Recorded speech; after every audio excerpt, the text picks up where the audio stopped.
Assalamualaikum warahmatullahi wabarakatuh. Salam sejahtera bagi kita semua. Suara rakyat, suara kita bersama.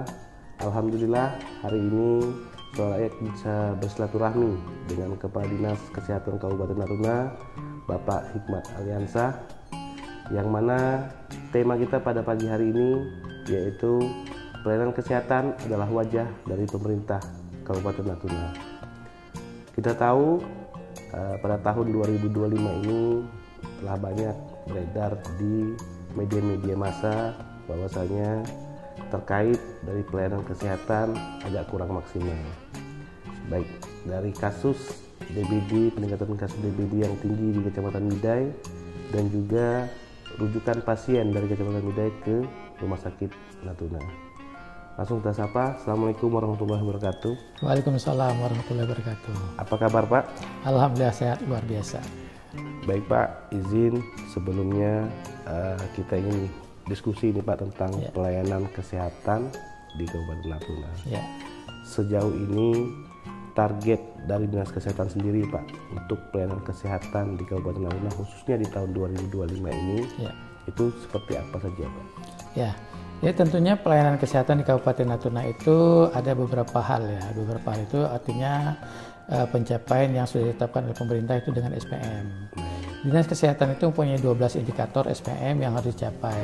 Nah, jadi dari 12 indikator SPM itu ada tentang siklus hidup, kemudian ada tentang penyakit, dan juga ada tentang pelayanan kesehatan yang secara umumnya dilaksanakan seperti itu. Baik, ini kan saat ini lagi tren nih Pak kasus DBD di Midai. Lalu langkah-langkah apa saja sih Pak yang dilakukan oleh Dinas Kesehatan sendiri Pak untuk dalam pencegahan kasus ini atau menurunkan kasus tersebut Pak? Ya, jadi untuk penanganan DBD kita perlu ketahui bersama bahwa DBD itu tidak bisa ditangani kalau hanya dari sektor kesehatan. Ya, perlu ada kerjasama lintas sektor. Kenapa lintas sektor? Kalau untuk penanganan pasiennya insya Allah dari kesehatan bisa, tetapi kalau untuk vektornya dalam hal ini nyamuk, pemberantasan nyamuk, itu tidak hanya cukup dari Dinas Kesehatan. Kenapa begitu? Karena untuk melakukan pemberantasan sarang nyamuk itu perlu dilakukan gerakan secara bersama. Kita ketahui bersama bahwa tempat perindukan nyamuk itu biasanya di air, terutama untuk DBD ya. Untuk DBD itu adanya tuh di air-air tergenang yang bersih, yang tidak bersentuhan langsung dengan tanah. Dan ini banyak terdapat di dalam rumah terutama. Ketika kami melakukan penyelidikan epidemiologi di rumah pasien, itu sering kami ketemukan ada jentik nyamuk itu di tampungan air yang dispenser, kemudian di belakang kulkas. Bahkan kami temukan juga di yang suka melihara burung di tempat air minum burung itu juga ada jentik nyamuknya di situ. Nah, di samping itu juga kami juga temukan itu di batok-batok kelapa yang kalau di Midai ini sekarang kan terkenal dengan koperanya ya. Nah, itu di batok-batok kelapa atau di tempurung kelapa yang terentang itu yang bisa menampung air hujan. Di situ juga kami temukan jentik nyamuknya. Nah, untuk hal itu tentu saja perlu dilakukan gerakan PSN secara bersama, lintas sektor bersama masyarakat dengan aparat setempat juga. Nah, itulah jadi kenapa dikatakan bahwa untuk DBD ini tidak bisa hanya dari sektor kesehatan yang turun tangan. Kemudian ada masyarakat juga bertanya, itu kan bisa di fogging. Fogging itu hanya alternatif terakhir. Alternatif terakhir itu artinya fogging itu hanya membunuh nyamuk dewasa saja. Sementara dari jentik nyamuk yang kemudian ketika tidak kita tangani, maka dari jentik nyamuk itu bisa menjadi nyamuk dewasa dan kembali menularkan kepada jika ada pasien atau orang yang terinfeksi virus DBD itu ditularkan kepada orang yang lain seperti itu. Berarti fogging itu tidak bisa dipastikan bahwa bisa menyelesaikan persoalan DBD. Fogging itu alternatif terakhir. Kenapa fogging saya bilang alternatif terakhir? Yang pertama, fogging itu ketika hanya ketemu bahwa satu pasien ini ternyata hasil PE di rumahnya itu ada jentik nyamuk, maka kita untuk mencegah membunuh nyamuk dewasa itu dilakukan fogging saat itu. Kalau dalam dunia kesehatan sendiri Pak, untuk fogging ini tadi Bapak menjelaskan bahwasanya fogging itu adalah untuk yang proses terakhirnya saja. Jadi untuk dalam hal pencegahan, fogging ini memang tidak pernah dilakukan ya Pak setiap tahunnya di setiap kecamatan tuh di saat musim Ya. hujan atau seperti apa? Jadi untuk membunuh nyamuk dewasa atau fogging itu bukan alternatif utama ya. Kenapa? Jadi fogging itu yang pertama, satu kali fogging itu punya biaya cukup besar. Kemudian jika fogging dilaksanakan secara terus-menerus, maka akan membuat nyamuk itu menjadi kebal. Kebal kenapa? Jadi ketika nyamuk itu di fogging mungkin pada saat pertama mati, tapi ketika dia sudah mungkin tadinya dia hanya terpapar sedikit, maka begitu fogging kedua mungkin dia tidak mati lagi. Nah, jadi percuma. Nah, itu satu. Kemudian mahal, kemudian juga berdampak juga kepada lingkungan. Ya paling tidak fogging itu kan kita menggunakan racun ya. Racun juga tidak bagus walaupun memang tidak langsung berdampak kepada kita, tetapi kalau dikumulatifkan secara terus-menerus akan juga tidak bagus untuk kesehatan kita juga seperti itu.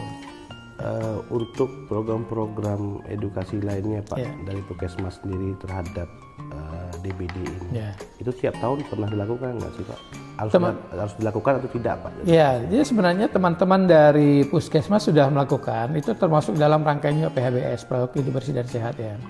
Kemudian teman-teman ketika ada dengar kasus ini seperti sekarang kasus di Midai, ini teman-teman puskesmas lain itu di 15 puskesmas yang lain itu sudah melakukan edukasi kepada masyarakat untuk pemberantasan terutama DBD tadi dengan 3M itu tadi gitu. Jadi mereka teman-teman puskesmas sebenarnya sudah, hanya saja mungkin kadang-kadang mohon maaf mungkin bagi masyarakat ketika suatu daerahnya tidak ada kasus DBD, dia menganggap remeh dengan untuk hal seperti itu.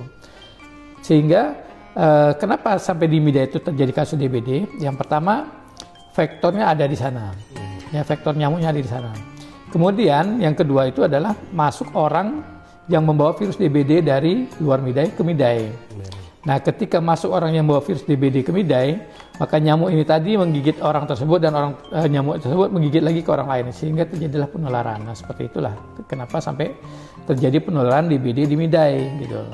Terus satu lagi nih Pak, ini ada program juga nih Pak dari Presiden pengecekan kesehatan gratis. Itu seperti apa ya Pak? Oke, jadi pengecekan kesehatan gratis PKG dulu, kalau sekarang sudah jadi CKG, cek kesehatan gratis.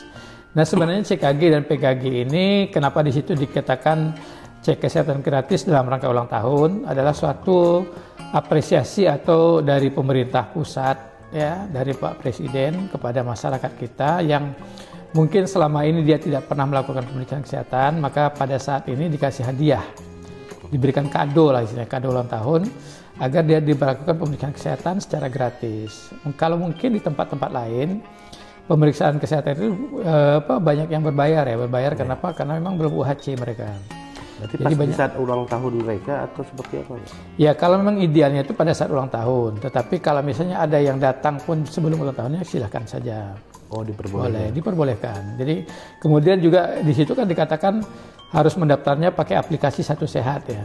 Nah kalau misalnya kita yang mungkin tidak paham dengan aplikasi Satu Sehat, silakan datang saja ke puskesmas, tidak masalah. Itu pemeriksaan gratisnya hanya sampai di puskesmas saja atau bisa ke rumah sakit juga? Ya. Untuk saat ini pemeriksaan kesehatan gratis baru dilaksanakan di puskesmas, ya baru dilaksanakan di puskesmas. Jadi kalau ada yang langsung datang ke rumah sakit itu tidak dilayani.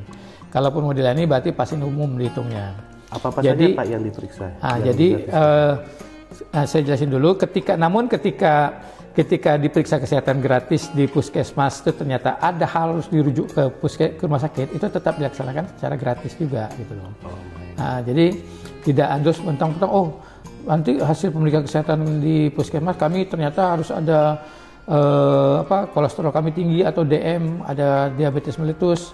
Apakah kami tidak boleh ke dokter spesialis? Tidak seperti itu juga.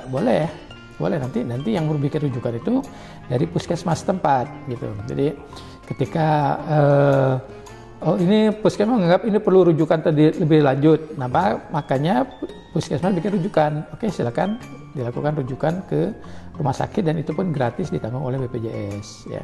Nah hal-hal yang berapa saja yang dilakukan pemeriksaan, yang pertama paling tidak secara umum itu pemeriksaan fisik lengkap ya, fisik lengkap mulai dari tensi dan lain sebagainya. Kemudian nanti dari laboratorium juga dilakukan pemeriksaan seperti gula darah, kolesterol, kemudian asam urat. Ya, kemudian ada juga nanti kalau memang dokter menganggap perlu dilakukan EKG, dilakukan EKG untuk meriksa jantungnya gitu. Dan hal-hal lain yang memang tersedia.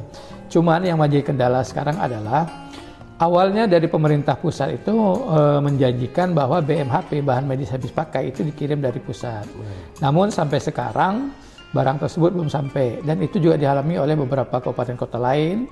BMHP itu belum sampai di tempat mereka, sehingga yang dilakukan adalah BMHP dipakai adalah BMHP yang memang sudah tersedia di puskesmas. Jadi memang yang sudah di pengadaan Pemda itu yang dipakai. Tapi ya intinya tidak masalah karena ini memang untuk masyarakat, dan mudah-mudahan dalam waktu dekat itu segera dikirim dari pusat ke kita. Ini tetap membawa kartu BPJS atau tidak, Pak? Nah itu ya, cuma sekarang untuk masyarakat Natuna semuanya kan sudah ditanggung oleh BPJS, sudah UHC. Jadi dengan membawa KTP saja sudah cukup. Karena dengan NIK saja, ketika kita entry NIK saja itu sudah terlihat ini orang ini BPJS-nya pakai apa atau tidak, siapa yang membayar itu sudah ketahuan. Jadi tidak perlu pakai kartu BPJS, karena memang sekarang BPJS tidak mengeluarkan kartu lagi. Baik, jika seseorang tersebut memberikan KTP lalu di statusnya BPJS-nya tidak aktif, apakah bisa? Nah kalau memang yang tidak aktif, kita akan lihat dulu nih, ini tidak aktifnya kenapa? Tidak aktifnya kenapa? Apakah karena memang tadinya dia mandiri tidak bayar, atau mungkin tadinya dia tuh ditanggung oleh pemerintah pusat tetapi sudah tidak masuk lagi, tidak terdata lagi, atau hal apa itu ya. Nah kalau dalam rangka CKG ini itu memang sudah dikatakan secara gratis, artinya walaupun BPJS-nya tidak aktif tetap dilayani gitu. Hanya saja untuk berobat itu yang mungkin nanti perlu diaktifkan kembali seperti itu. Jadi kalau untuk CKG tidak melihat apakah BPJS itu aktif atau tidak seperti itu. Baik, pertanyaan terakhir Pak, untuk pelayanan kesehatan ini Pak. Kita tahu pada tahun 2025 ini Presiden sendiri Bapak Prabowo Subianto telah melakukan efisiensi anggaran Pak. Lalu dengan yang telah melakukan efisiensi anggaran sendiri Pak, apa target dari Dinas Kesehatan sendiri Pak terhadap pelayanan kesehatan ini? Yang telah berkurang-kurangnya anggaran di Dinas Kesehatan ini. Ya, untuk efisiensi anggaran tentu kami mengadakan justifikasi ataupun mengajukan argumentasi ke pemerintah daerah ya dalam hal ini.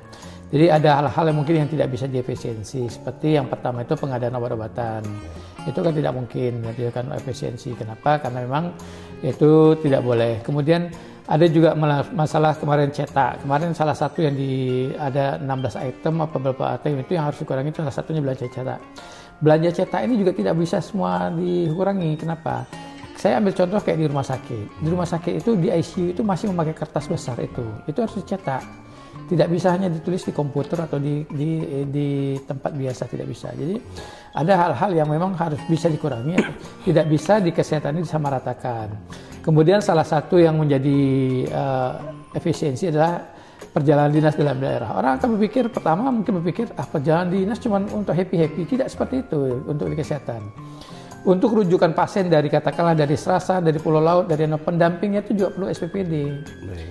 Nah, kenapa perlu SPPD? Mereka ketika mereka datang sampai kemari, mereka itu kan belum bisa langsung pulang. Mereka harus tetap menginap dulu di ibu kota di Ranai. Mereka juga perlu makan, perlu penginapan, nah, seperti itu. Sehingga kami juga menyampaikan jangan sampai nanti ini dihapuskan sama sekali. Nanti kalau memang SPPD dalam daerah tidak ada, ya mungkin tak mungkin pasien rujuk sini. Udah mau berangkat aja sendirilah. Kami tak perlu rujuk kok. Kami tak ada SPPD.